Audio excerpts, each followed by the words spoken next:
cycled about 15 miles to get here this morning. You know, we woke up this morning and actually a little sore from, you know, traveling this week, being cooped up on an airplane. So really wanted to kind of stretch our legs and get something healthy done.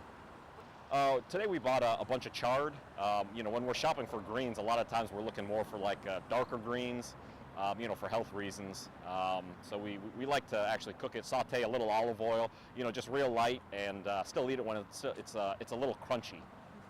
Yeah, we try to strike a balance. I mean, you know, we know New Orleans, you know, there's lots of kind of unhealthy choices here, and, you know, believe me, we like eating them as much as the next guy. You know, but at the end of the day, you need a balance. So, you know, we try to plan more meals ahead of time and actually do a lot of the cooking ourselves whenever possible.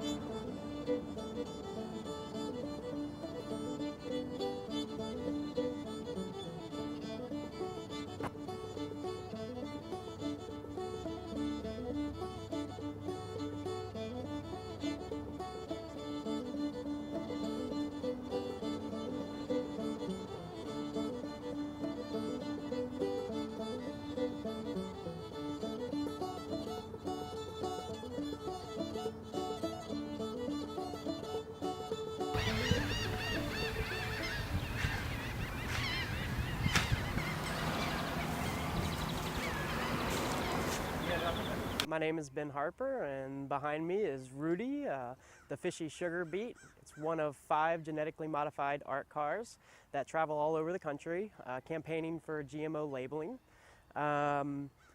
We find it very important that consumers have the right to know whether or not their food's been genetically contaminated or modified, and the majority of people in the United States are unaware of the fact that their food has been genetically modified. And over 90% of food in the United States has been or has some sort of genetically modified ingredients, primarily corn and soy and canola. And these ingredients can be found in most processed foods.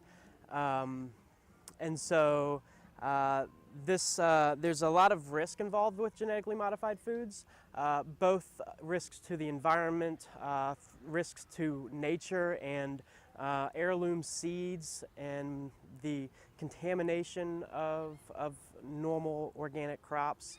And so it's a very important thing that we at least get the label on the food, if not ban it altogether, like many other countries all around the world.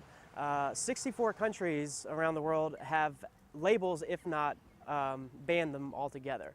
And so the United States is very far behind in terms of that, and we also harbor a lot of the biotechnology industries and have a revolving door between the government and the biotech industry, which then greenlights a lot of the genetically modified food.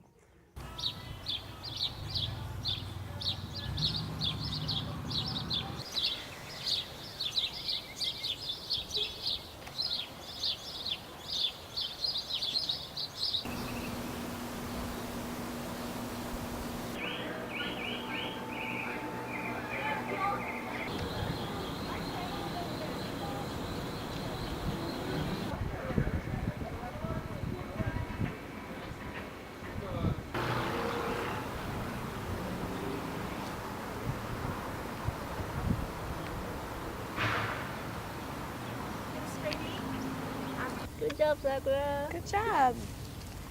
Thank you. What's that? You gonna water all of them?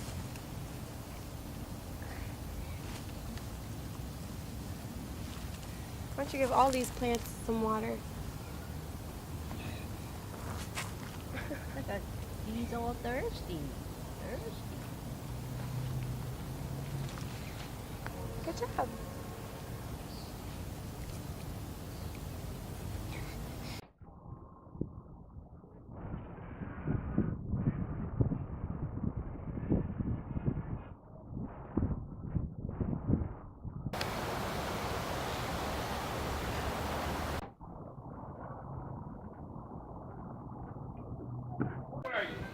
You got great key lime pies. Stop by.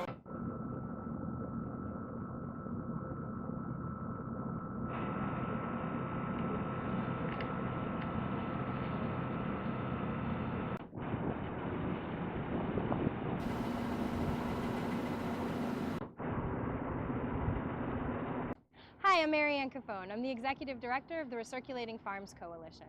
We're a national nonprofit organization headquartered in New Orleans, Louisiana, and we support communities in building eco-efficient, innovative farms that use water in place of soil to grow food. Today we're on the top of Rouse's grocery store at Roots on the Rooftop, where they use hydroponic towers to grow herbs and greens that they sell in their grocery store. These towers are very interesting and super innovative. We start seeds in coconut material that then go in these baskets, and over time, as the coconut material dissolves, the roots go through the baskets and into the tower. The towers are on timers, and they shoot water up the middle of the tower that delivers nutrients and water to the plants so they grow. Hydroponics isn't new. It's been around for centuries, but this has a new twist. We call it recirculating farming because all of the water and the nutrients recirculate on a regular basis throughout the farm. This makes them extremely water efficient. These towers are also useful in cities because they grow up instead of out. And in New Orleans, Louisiana, like many cities, we have very limited space to grow food. So we've been using recirculating farming.